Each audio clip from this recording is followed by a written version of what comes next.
అయితే ఇప్పుడు జగన్ గారు తీసుకుందాం, కొత్తగా ఆయన రీసెంట్గా ఓడిపోయారండి ఆయన. 151 సీట్లు వచ్చిన జగన్మోహన్ రెడ్డి గారు ప్రభుత్వం ఏర్పాటు చేసి చాలామంది ఏం చెప్పారంటే మళ్ళీ ఆయన వస్తారు అని అనుకున్నారన్నమాట. ఆయన కూడా అలా మనమే వచ్చేస్తున్నామని చెప్పారండి. అసలు ఆయన మరి మనస్తత్వం ఏంటంటారు? ఆయన అంటే ఆయన ఆస్ట్రాలజీ ప్రకారం ఏంటి, లేదంటే ఆయన మనస్తత్వం ఎలా ఉంటుంది అంటారు? అంటే సైకాలజీ. నేను చెప్పాను కదా సార్, నేను మొట్టమొదటి నుంచి ఒక ఆర్డినరీ టు ఆర్డినరీ పర్సన్, నా దగ్గరికి ఒక రిక్షా పుల్లర్ వచ్చినా, ఒక టాప్ సెలబ్రిటీ వచ్చినా, ఒక పెద్ద పొలిటీషియన్ వచ్చినా, నేను అందరిలాగానే జాతకం, వాళ్ళ date of birth, time of birth తీసుకొని చక్రం వేసి వాళ్ళ రాశి ఏంటి, నక్షత్రం ఏంటి, లగ్నం ఏంటి, అంశ భావ చక్రాలు అన్ని చెక్ చేస్తాను. వాళ్ళ ప్రశ్న భావాన్ని కూడా దృష్టిలో పెట్టుకుంటాడు. వాళ్ళు ఎందుకు వచ్చారు, ఉద్యోగానిక, విద్యకు సంబంధించిన, వ్యాపారమా, రాజకీయమా అని చూస్తాను. దానితో పాటు ఈ యొక్క మనోవిశ్లేషణని నేను స్ట్రాంగ్గా తీసుకుంటాను. అప్పుడు మీకు అంతర్దశ బాగాలేదు, మీకు మహర్దశ బాగాలేదు, లేదా మీకు ఫలానా ఇవి నడుస్తున్నాయి అన్నప్పుడు కూడా నేను ఇన్వెస్టిగేషన్ చేసింది ఏంటంటే, మీ పర్సనాలిటీలో కనుక కొన్ని మీరు మార్పులు తీసుకుంటే, మీ ఆలోచన విధానం, పర్సనాలిటీ అంటే కూడా అర్థం చేయట్టు చెప్తాను. మన ఆలోచన, మన ప్రవర్తన, మనం తీసుకున్న నిర్ణయాలు, మన భావోద్వేగాలు is equal to A personality అని చెప్పవచ్చు, ఒక కామన్ మ్యాన్కి అర్థమయ్యేటట్టు. సో మనం ఆలోచన విరుద్ధంగా, మన బుద్ధికి విరుద్ధంగా జీవితంలో ఏదన్నా ఒక అడుగు ముందుకేస్తామో చెప్పండి. మీరు మీ పేరే మాస్టారు, ఒకప్పుడు మీరు లెక్చరరు, ఇవాళ యాంకరు, రేపు పొద్దున మీరు ఇంకొక ఎంటర్ప్రెన్యూర్ కావచ్చు, మీరు ఇంకొక ఫీల్డ్కి వెళ్ళిపోవచ్చు, బిజినెస్ లోకి వెళ్ళొచ్చు, లేకపోతే ఏదైనా హోటల్ మేనేజ్మెంట్ సైడ్ వెళ్ళొచ్చు, లేదా కమ్యూనికేషన్ ఇండస్ట్రీకి వెళ్ళొచ్చు. ఎందుకంటే మీరు అర్థం చేసుకోవాలి, మీరు ఒక మాస్టర్ గా మీకు ఆ ఇంటెలిజెన్స్ ఉంది. అంటే విద్యార్థుల్ని మీకున్నటువంటి విద్యా పరిజ్ఞానంతో వాళ్ళని ఎడ్యుకేట్ చేసేటువంటి మీ యొక్క ఇంటెలిజెన్స్ మీకు ఉంది. ఈ ఫీల్డ్ లో కూడా మీకు ఇంటెలిజెన్స్ అవసరం ఉంటుంది, రేపు ఇంకొక ఫీల్డ్కి వెళ్ళినా ఇంటెలిజెన్స్ అవసరం ఉంటుంది. సో జ్యోతిషం చెప్పేది ఇంటెలిజెన్స్ సార్, భవిష్యత్తు కాదు. మీ ఎమోషన్స్ ఏంటి, మీ ఇంటెలెక్ట్ అంటే మీ యొక్క బుద్ధి ఏంటి, సామర్థ్యం ఏంటి, బలాలేంటి, బలహీనతలు ఏంటి అని చెప్తుంది. ఈ జగన్మోహన్ రెడ్డి గారి విషయంలో ఏంటి సార్, ఏం జరిగిందంటారు? జగన్మోహన్ రెడ్డి గారి జాతకంలో, జగన్మోహన్ రెడ్డి గారి జాతకం చెప్పేటప్పుడు ఇంకొక విషయాన్ని కూడా యాడ్ చేయాలి. అంటే ఆ డేట్ ఆఫ్ బర్త్ లో మీరు తీసుకోండి, ప్రపంచ దేశాల్లో ఏ దేశంలో వాళ్ళని తీసుకోండి, ఈ నార్సిసిస్టిక్ పర్సనాలిటీ ట్రైట్స్ వాళ్ళకి ఇంబైబ్డ్ బై బర్త్ ఉంటాయి సార్. పుట్టుకతోనే వచ్చేది చెప్పింది జ్యోతిషం. పుట్టుక తర్వాత పెరిగేటువంటి ఎన్విరాన్మెంటల్ ఫ్యాక్టర్ ని బట్టి, జీవిత అనుభవాన్ని బట్టి మనకు ఒక వ్యక్తిత్వం వస్తుందని మనకు వెస్టర్న్ సైకాలజీ చెప్తుంది. కానీ జ్యోతిష శాస్త్రము ఒక పిల్లవాడు date of birth, time of birth తెలిస్తే పుట్టక ముందే, అంటే తల్లి గర్భసంచిలో నుంచి శిశుజనం జరగక ముందరే ఈ లక్షణాలతో పుడతాడు అని స్వయంగా, అంటే భృగు మహర్షి చెప్పాడు. సో జగన్మోహన్ రెడ్డి గారి జాతకంలో ఆ డేట్ లో పుట్టిన ప్రపంచ వ్యాప్తంలో ఉన్నటువంటి 60% మనం చెక్ చేసుకోవచ్చు. అంటే 10లో 6 ఈ యొక్క నార్సిసిస్టిక్ ట్రైట్స్ ఉంటాయి. ఈ పీపుల్ అనుకోవచ్చు. నార్సిసిస్టిక్ ట్రైట్స్. కాకపోతే ఏంటంటే మన వ్యక్తిత్వం గురించి విశ్లేషిస్తే మనోభావాలు దెబ్బతింటాయి కదా. సో అందరూ అందుకే బహుశా దాన్ని టచ్ చేయలేదేమో, ఎందుకంటే మళ్ళీ మనోభావాలు దెబ్బతింటాయి, బిజినెస్ నడవదు. ఒకసారి మీ క్యారెక్టర్ అనాలిసిస్ చేసిన తర్వాత మళ్ళీ నెక్స్ట్ టైం మీకు సోషల్ స్టిగ్మా ఉండొచ్చు, పర్సనల్ స్టిగ్మా ఉండొచ్చు, మీరు రాకపోవచ్చు. కానీ ఎవడేమన్నా అనుకొని నా దారి రహదారి అని నేను ఈ ప్రొఫెషన్ లో ఈ లక్షణాలని మాత్రం ఎక్కువ ప్రమోట్ చేయడం కోసం వాడాను. జగన్మోహన్ రెడ్డి గారి విషయంలో లక్షణాలు ఏంటంటే, ట్రైట్స్ ఏంటంటే, ఫస్ట్ గుర్తుపెట్టుకోండి సార్, సూర్యుడి చుట్టూ భూమి చంద్రుడు తిరుగుతారు. ఇది యూనివర్సల్ నాలెడ్జ్. ఇది వీళ్ళు సూర్యుడిలాగా ఫీల్ అవుతారు. ఈ సృష్టి అంతా కూడా నా చుట్టూ తిరుగుతుంది, ఫిక్స్ అనమాట. వాడు ఈ సృష్టి అంతా నా చుట్టూ తిరుగుతుంది, నేను ఒక కారణ జన్ముడిని, దైవాంశ సంభూతుడిని. సో ఈ ప్రపంచంలో ఉన్న ప్రతిదీ కూడా నాకు అట్రాక్ట్ అయిపోతుంది. వీళ్ళు మనుషులే కాదు, రాళ్ళు, పక్షులు అవన్నీ కూడా నాకు అట్రాక్ట్ అయిపోతున్నటువంటి ఒక హాలుసినేషన్, ఇల్యూజన్ లో ఉంటారు వీళ్ళు. మీరు వీళ్ళని సపోజ్ జగన్మోహన్ రెడ్డి గారు డేట్ ఆఫ్ బర్త్ లో ఇంకొక ఆర్డినరీ పర్సన్, ఒక చిన్న లెక్చరర్, మీలాంటి లెక్చరర్, లేకపోతే ఒక రిక్షా పుల్లర్ అనుకోండి, రిక్షా పుల్లర్ ఉన్నాడు, ఒక చిన్న ఉద్యోగం చేసుకునేవాడు, మీ కెమెరామెన్ కూడా కావచ్చు. వాళ్ళు ఉన్న స్థాయి చాలా ఆర్థికంగా చాలా బలహీనంగా ఉన్నారు. కానీ వాళ్ళ ఊహలు ఎట్లుంటాయి, వాళ్ళకు ఒకవేళ ఇల్లు కొనుక్కుంటే కనీసం ఒక 10 ఎకరాల ప్లేస్ ఉండాలి ఇంటి చుట్టూ. అర్థమైందండి, ఇంటి చుట్టూ సెక్యూరిటీ ఉండాలి, పెద్ద పెద్ద బిల్డింగ్స్ అన్నమాట. అందమైనటువంటి, అంటే అందానికి విరుద్ధంగా వాళ్ళు ఊహించుకోలేరు సార్. ఇంట్లో ఒక కుక్క పిల్లని పెంచితే కూడా ఆ కుక్క పిల్ల అందంగా ఉందా లేదా అని సెలెక్ట్ చేసుకుంటారు. సో వీళ్ళకి బ్యూటీ కాన్షియస్ చాలా ఉంటుంది. అర్థమైందండి. నార్సిసిస్టిక్ ట్రైట్స్ లో ఇంకొకటి మీరు గమనించాల్సింది ఏంటంటే, వీళ్ళకి జీవిత భాగస్వామితో సమస్యలు ఉంటాయి. డివోర్స్ దాకా పోతుంది. అక్క చెల్లెళ్ళు, అన్నదమ్ములు, ఇంట్లో ఉన్న చుట్టాలు, బంధువులు అందరితో కూడా డిఫరెన్సెస్ ఆఫ్ ఒపీనియన్స్ వస్తాయి. అందరితో గొడవలు పెట్టుకుంటారు. చాలా మంది డివోర్సెస్ కేసెస్ లో కూడా ఈ నార్సిసిస్టిక్ ట్రైట్స్ ఉన్న వాళ్ళని చూశాను. సో ఇంకొకటి ఏంటంటే, వీళ్ళకి అసూయ ఉంటుంది సార్. ఓకే. జలసి జలసి అసూయ జెలసీ. కాబట్టి వీళ్ళు పోటీతత్వాన్ని స్వీకరించలేరు. ఓకే. నాకు ఎవరు కాంపిటీషన్ ఉండకూడదు, ఎందుకంటే నేను రోజు రోజు వాళ్ళతో సమస్యలు ఎదుర్కోవాలి. నేనే ఒక సూర్యుడిని, నేనే హీరో, నేను సూర్యుని, నా చుట్టుపక్కల ప్రపంచ నేనే సృష్టి అంతా నా చుట్టూ ఉంది. దైవాంశ సంభూతుడు. నేను కేంద్ర బిందువు లాగా ఉండాలి, నేనే సెంటర్ ఆఫ్ అట్రాక్షన్ లాగా ఉండాలి, ఎవరు ఉండకూడదు. ఎవరు ఉండకూడదు. ఒక్కవేళ ఎవరన్నా పరిస్థితులు బాగాలేకనో విషమించో వీళ్ళకి ఒక కాంపిటేటర్ ఉన్నాడు, ఆ కాంపిటేటర్ రోజు వీళ్ళని ఇబ్బంది పెడుతున్నాడు, లేదా వీళ్ళకి మేకై కూర్చున్నాడు అన్నప్పుడు ఇక వీళ్ళలో ఆ విషవలయాలన్నీ బయటకు వస్తాయి. అప్పుడు వీళ్ళు చేసేది దూషణ, లేనిపోనివన్నీ కూడా వాళ్ళ మీద అసాసినేషన్, లేనివి కూడా వేసి వాళ్ళ మీద రుద్దడం, క్యారెక్టర్ అసాసినేషన్ చేయడం, ఇవన్నీ కూడా నార్సిసిస్టిక్ పర్సనాలిటీ ట్రైట్స్. ఓకే. ట్రైట్స్ వేరు, డిజార్డర్ వేరు. డిజార్డర్ అంటే అది పూర్తిగా ఒక రకమైన రుగ్మత, అది ఇంకా అంటే ఆల్మోస్ట్ ఇంకా క్లినికల్ డయాగ్నోసిస్ కి వెళ్ళిపోవాలి వస్తుంది. సో వీళ్ళ పర్సనల్ లైఫ్ ని ఎవరు పాడు చేయక్కర్లేదు సార్. నార్సిసిస్టిక్ ట్రైట్స్ ఉన్న వాళ్ళని వీళ్ళ పర్సనల్ లైఫ్ ఎవరు పాడు చేయక్కర్లేదు, వాళ్ళే వాళ్ళు నాశనం చేసుకుంటారు. నార్సిసిస్టిక్ ట్రైట్స్ లో ఉన్న వాళ్ళు ప్రపంచంలో ఉన్నటువంటి చాలా మంది ప్రముఖులు నేను చూశాను. ముఖ్యంగా మీరు ఓషోని మీరు బెస్ట్ ఎప్పుడన్నా బయోగ్రఫీ చదవండి. ఆయన నార్సిసిస్టిక్ ట్రైట్స్ కాదు, ఆయనకి సివియర్ పర్సనాలిటీ ప్రాబ్లం ఉందని ఓషో ఆశ్రమంలో 7.5 years అతనితో కలిసి రజనీష్ అంటే ఓషో, ఆయనతో పాటు 7.5 years ఉన్నటువంటి ఒక సైకియాట్రిస్ట్, యూరోపియన్ సైకియాట్రిస్ట్, అతను అసోసియేట్, చాలా క్లోజ్ కూడా అతను రాసినటువంటి కాలం కూడా నేను అఫీషియల్ కాలం నేను చదివాను. సో వీళ్ళు ఎవరో వచ్చి నాశనం చేయక్కర్లేదు సార్ వీళ్ళని, వాళ్ళంతటా వాళ్ళే భస్మాసురుడు హస్తం, వాళ్ళ నెత్తి మీద వాళ్ళు పెట్టినట్టు, అంటే సిమిలర్ టు దట్. ఎందుకంటే వీళ్ళు ఎవరి మాట వినరు, వీళ్ళు ప్రశ్నలకి సమాధానం చెప్పరు, ప్రశ్నించే సమాజాన్ని నాశనం చేసేస్తారు. రెండోది, ఇంకా ఒక మనిషి ఎదుగుదలకి మూలం ఏంటి? ప్రశ్నించే సమాజం. ప్రశ్నలను ఎదుర్కొంటేనే మీ ఆలోచన, రొటీన్ గా ఉండే ఆలోచనలో క్రియేటివ్ థాట్ స్టార్ట్ అవుతాయి, కొత్త పని చేస్తారు, కొత్త ఆలోచనలకు వెళ్తారు. అవేమి వీళ్ళు ఇష్టపడరు. మనల్ని విమర్శిస్తున్నాం అనుకోండి, మనకు ఛాలెంజ్ గా తీసుకుని దాన్ని ఎలాగా అధిగమించాలని ప్రయత్నిస్తామండి. వీళ్ళకి ఇంపల్సివ్నెస్ ఉంటుంది, యాంగ్జైటీ కూడా ఇష్యూస్ ఉంటాయి సార్. ఈ ఇంపల్సివ్నెస్ వల్ల వీళ్ళు ఏమన్నా చేయగలుగుతారు, యాంగ్జైటీ వాళ్ళు ఏంటంటే వీళ్ళు తొందరగా పని అయిపోవాలి, సహనం ఉండదు. గుర్తుపెట్టుకోండి, జగన్మోహన్ రెడ్డి గారి జాతకంలో ఉన్నటువంటి one of the minus points ఏంటంటే, ఒకటి లౌకిక జ్ఞానం ఉండదు. అంటే నేను సందర్భ సహితంగా ఎలా ఉండాలి, అక్కడ డెడ్ బాడీ ఉన్నా, ఇక్కడ ఒక పక్కన మ్యారేజ్ అవుతున్నా కానీ ఒకటే రియాక్షన్ ఉంటుంది. చూసారు మీరు, ఒక చావుకి వెళ్ళినా పెళ్లికి వెళ్ళినా రియాక్షన్ ఎందుకు ఉంటుంది? అది పెద్ద న్యూస్ అయింది అక్కడ. ఇప్పుడు సోషల్ మీడియాలో కొన్ని వందల వీడియోలు ఆయన బిహేవియర్ మీద వచ్చినాయి ఇప్పుడు కొత్తగా.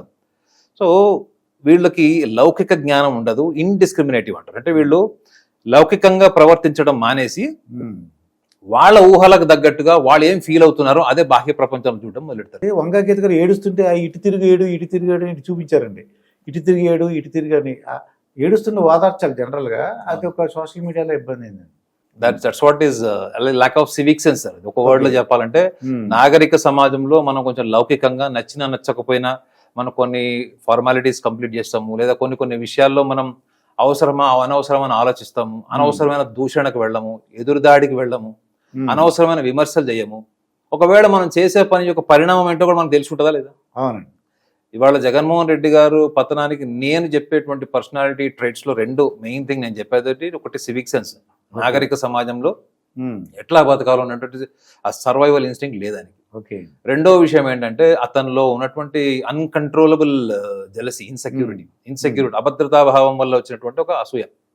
సో దానివల్ల ఘాటైన విమర్శలు, ఆ విమర్శలకు అనుగుణంగా ఒక టీమ్ ని తయారు చేసి, నార్సిసిస్టిక్ ట్రేట్స్ ఉన్న వాళ్ళు ఏం చేస్తారంటే, వాళ్ళ లోపల ఉన్నటువంటి కోపము, ఆవేశాన్ని పక్కన వాళ్ళతోని చేయిస్తారు అనమాట. అత్తగారు కొడుకుతోని కోడల్ని తిట్టిస్తారు చూడండి, అట్లా అనమాట. అంటే ఈమెకు ఒక ఆనందం ఉంటది వాళ్ళ మీద కొట్టుకుంటుంటే. అంటే ఇప్పుడు ఫర్ ఎగ్జాంపుల్ రోజా గాని, కొడాలి నాని, వీళ్ళందరూ గుర్తుపెట్టుకుంటారు, వీళ్ళందరూ ఈవెన్ మన ఆయన మెంటల్ కృష్ణ కూడా ఉన్నాడు కదా లిస్ట్ లో, పోసాని కృష్ణ కూడా ఉన్నాడు.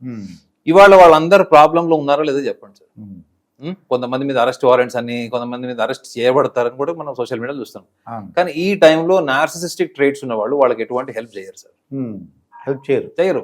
వాళ్ళ సమస్యల్లో ఇరుక్కున్నప్పుడు శుభ్రంగా వాళ్ళు ఇరికి వదులుతారు. ఎందుకంటే వీళ్ళకి ప్రాబ్లమ్ సాల్వింగ్ స్కిల్స్ ఉండవు సార్. వీళ్ళకి విచిత్రం ఏంటంటే, ప్రాబ్లమ్ సాల్వింగ్ స్కిల్స్ లేని వాళ్ళని మనం సమాజంలో చూస్తున్నాం. పొలిటీషియన్స్ కూడా వస్తున్నాం. అంటే వీరి ఒక్కళ్ళని కాదు, అవును. చాలా మంది, మీరు లోతుగా వెళ్ళి చూస్తే తెలుస్తుంది. ఉమ్. సో వీళ్ళు ఒక టీం అంతా కూడా అక్కడ ఇరుక్కుపోయి ఉంది. ఒక టీం ని తయారు చేసి వాళ్ళని ఒక యాంటీ సోషల్ ఎలిమెంట్స్ లాగా తయారు చేసి పెట్టినప్పుడు ఉమ్. రేపు వాళ్ళ కార్యాచరణ ఏంటి, రేపు వాళ్ళు ఇరుక్కుంటే ఏంటి, రేపు పొద్దున వాళ్ళ పరిస్థితి ఎట్లా సేవ్ చేస్తాను అన్నటువంటి ఆలోచన లేదు. జస్ట్ 5 ఏళ్ళు కళ్ళు మూసుకోండి, ఉమ్. మళ్ళీ మన గవర్నమెంట్ వస్తుందని ఒక సలహా ఇచ్చాడు. ఉమ్. కానీ డే టు డే లైఫ్ వాళ్ళకి చేసిన కామెంట్స్ లో యాంటీ సోషల్ ఇష్యూస్ కానీ అవును. రేపొద్దున లీగల్ ప్రాబ్లమ్స్ వచ్చినప్పుడు ఈయన రోల్ ఏముంటది? అవును. సో అందుకే మన ఢిల్లీలో వెళ్ళినప్పుడు వీళ్ళు ఎవరు రాలేదు, ఈ గ్యాంగ్ రాలేదు. ఉమ్. చూసారా మీరు? అవును, ఢిల్లీకి చూశాను. వెళ్ళినప్పుడు వీళ్ళు ఎవరు రాలేదు. ఉమ్. సో మరి ఈయన రావద్దన్నాడా, లేకపోతే వీళ్ళు వస్తే మళ్ళీ సోషల్ మీడియా కొత్త కథనాలు వేసి కొత్త స్టోరీలు చేస్తుందని ఇన్సెక్యూరిటీతో రావద్దన్నాడా? ఉమ్. ఎందుకంటే ఒక్కొక్కళ్ళ మీద భయంకరమైన కథనాలు ఉన్నాయి. అవును. సో ఈ కారణాల వల్ల కూడా ఆయన బహుశా ఉమ్. అవాయిడ్ చేసి ఉండొచ్చు ఆ గ్యాంగ్. అంటే వాళ్ళు అటువంటి వాళ్ళు మార్చుకోవడానికి అవకాశం ఉందా? 100% మార్చుకోవచ్చు. మార్చుకోవచ్చు. ఓకే. ఇప్పుడు జగన్మోహన్ రెడ్డి గారు సొల్యూషన్ ఉందన్నమాట. Yes sir. ఇప్పుడు ఆస్ట్రో సైకాలజీ అంటేనే there is a solution sir. Okay. మీకు బిహేవియరల్ ప్యాటర్న్ మార్చుకోండి is a best solution or not? Um. ఇప్పుడు మీరు బ్లేజర్ మార్చుకున్నంత ఈజీగా అవును. మీరు జగన్మోహన్ రెడ్డి గారు రోజు తిట్టడం మానేయమని చెప్పండి. మీరు చూడండి, అతి తొందరలో వీళ్ళు క్రిటిసిజం, పర్సనల్ అటాక్స్ అన్ని మానేస్తారు. చూడండి, ఓకే. పవన్ కళ్యాణ్ మీద కానీ చంద్రబాబు నాయుడు గారి మీద కానీ పర్సనల్ అటాక్స్ మానేస్తారు. ఉమ్. ఈ పర్సనల్ అటాక్స్ వల్లనే వాళ్ళు 11 సీట్లకి పరిమితం అయ్యారని ఆల్రెడీ ఇన్ఫర్మేషన్ వెళ్ళింది. వెళ్ళి ఉంటుంది. నేను నా పర్సనల్ ఒపీనియన్ చెప్తున్నాను. ఉమ్. ఈ పర్సనల్ అటాకింగ్ వల్ల దేనికి ఉపయోగపడదు. ఇప్పుడు మీరు ఒక దొంగను తీసుకోండి సార్. ఇప్పుడు ఉమ్. ఒక దొంగను తీసుకోండి, వాడు ఏదో మీ కాలనీలో ఏదో దొంగతనం చేశాడు, వాడిని కొడుతున్నారు చెట్టుకు బట్టి. ఉమ్. కొడుతున్నప్పుడు అందరికి ఆవేశం ఉంటుంది, వాడు దొంగతనం చేశాడు, ఇది పనిషబుల్ అని. మీరు వాడిని విపరీతంగా కొడుతున్నారు అనుకోండి, ఉమ్. శరీరం రక్తం వచ్చేటట్టు, అదే జనాలకు సానుభూతి వస్తుంది. అవును. ఈ విషయాన్ని జగన్ వదిలేండి, టీం వదిలేండి. గుర్తుపట్టలేకపోయారు. వదిలేండి. ఇప్పుడు యేసుక్రీస్తుకు సెలవేసిన రేంజ్ లో దూషణకు దిగారు. ఉమ్. జనాలు ఇట్లా తీసుకుంటున్నారు అనే కామన్ సెన్స్, అదే చెప్పేది సార్. ఉమ్. ఇంగిత జ్ఞానం ఉండదు, సివిక్ సెన్స్ ఉండదు. అరే Okay. జనాలు నేను అనుకున్నట్టే తీసుకుంటున్నారు, నేను అనుకున్నట్టే ఫీల్ అవుతున్నారు, కాబట్టి పవన్ కళ్యాణ్ పిఠాపురంలో కూడా వేయాలని ఫిక్స్ అయ్యాడు. ఓకే. అది జరిగిందా? ఉమ్. Why not 175? ఒకవేళ నిజంగా నేను 110, 120 వచ్చినా కానీ నేను ఈ రోజు చెప్పేవాడిని జగన్ జీనియస్ అని చెప్పేవాడిని. జగన్మోహన్ రెడ్డి గారు జీనియస్ అని చెప్పాడు. నువ్వు జీనియస్ ఎప్పుడవుతావు అంటే, నువ్వు చెప్పిన దాంట్లో మినిమం 60% అయినా రిజల్ట్ వస్తే you are a genius, because you are able to see what will happen tomorrow. Okay. What all you have exposed, what all you have expressed to the people, to the media, um. has proven completely wrong. Okay. Am I right or wrong? అవును. అంటే election లో చెప్పిందంతా కూడా wrong. అది ఎందుకు చెప్పాడంటే team కు ఒక మోటివేషన్ కోసము. వై నాట్ 175 అంటే ఫస్ట్ చంద్రబాబు నాయుడు గారు డిఫెన్స్ లో పడిపోతారు. ఏంటి నిజంగా నేను 175 అంటే అదొక మెంటల్ గా అవతల వాళ్ళని మీరు ట్యాంపర్ చేయడం లాంటిది, అటాక్ చేయడం లాంటిది, డిమోరల్ చేయడం అది. అంటే అది ఒక సైకలాజికల్ మనోస్థైర్యం. దెబ్బ కొట్టడం అంటే అది ఒక రకంగా మంచి స్ట్రాటజీ. జనరల్ గా పాలిటిక్స్ లో వార్ అంతా నడుస్తుంది కాబట్టి. ఈవెన్ కుప్పం అనేవాడు, మంగళగిరి వై నాట్, ఏదైనా వై నాట్ అంటుండే. సో అక్కడ మీకు యాటిట్యూడ్, ప్రజెంటేషన్, ఆయన లోపల ఫీలింగ్ అది. కానీ ఆయన లోపల ఫీలింగ్ ఆయన పూర్తిగా నమ్మలేదు. అదే మీరు పవన్ కళ్యాణ్ గారు చూడండి, ఆయన ఫీలింగ్ ని నమ్మారు. ఫీలింగ్ నమ్మి దానికి అనుగుణంగా తన అభిప్రాయాల్ని, బుద్ధిని మార్చుకున్నాడు. 24 నుంచి 21 ఇచ్చారు. చూడండి, థాట్ ఫ్లెక్సిబిలిటీ. జగన్మోహన్ రెడ్డి గారు నేర్చుకోవాల్సింది ఈ షుడ్ బి ఫ్లెక్సిబుల్. అది ఒక ఆలోచనలో సరళత్వం నేర్చుకోవాలి. ఈ లోపల ఉన్న విమర్శలు ఉన్నాయి చూడండి, ఈ విమర్శలు ఒక రకంగా చెప్పాలంటే వాళ్ళు విమర్శించడం వల్ల వాళ్ళకి చెడ్డ పేరు వస్తుంది అనుకునే బహుశా. వాళ్ళందరూ అమాయకులని నేను ఈ రోజు కూడా చెప్తా sir. They are all innocent people. వాళ్ళు ఒక నాయకుడు చెప్పినటువంటి ఒక స్క్రిప్ట్ ని రిప్రజెంట్ చేశారు. రిప్రజెంట్ చేసిన తర్వాత అంటే ఇప్పుడు మీరు చెప్పారని నేను చేయకూడదు కదండి. అంటే ఇప్పుడు ఇబ్బంది పడేది వీళ్ళే. ఇంకొక కోణం కూడా చూస్తారు సార్. ఇప్పుడు మీ పిల్లలు వెళ్ళి పక్కింట్లో వాళ్ళని తిడుతున్నారు, లేదా మీ చుట్టాలు ఇంటికి వచ్చిన చుట్టాలు ఇన్సల్ట్ చేస్తున్నప్పుడు మీరు ఎంజాయ్ చేస్తున్నారు అనుకోండి, ఆ చుట్టాలు ఏమనుకుంటారు? పిల్లల్ని తిట్టారు. ఇదంతా ఎవరో ప్రోగ్రామింగ్ ఇచ్చారు వీళ్ళకి, పిల్లలు ఇట్లా బిహేవ్ చేస్తున్నారు అనుకుంటారు. ఇది కామన్ సెన్స్ సార్. ఇవన్నీ ఎట్లా మిస్ అయ్యారు అన్నది వాళ్ళు ఆలోచించుకోవాలి.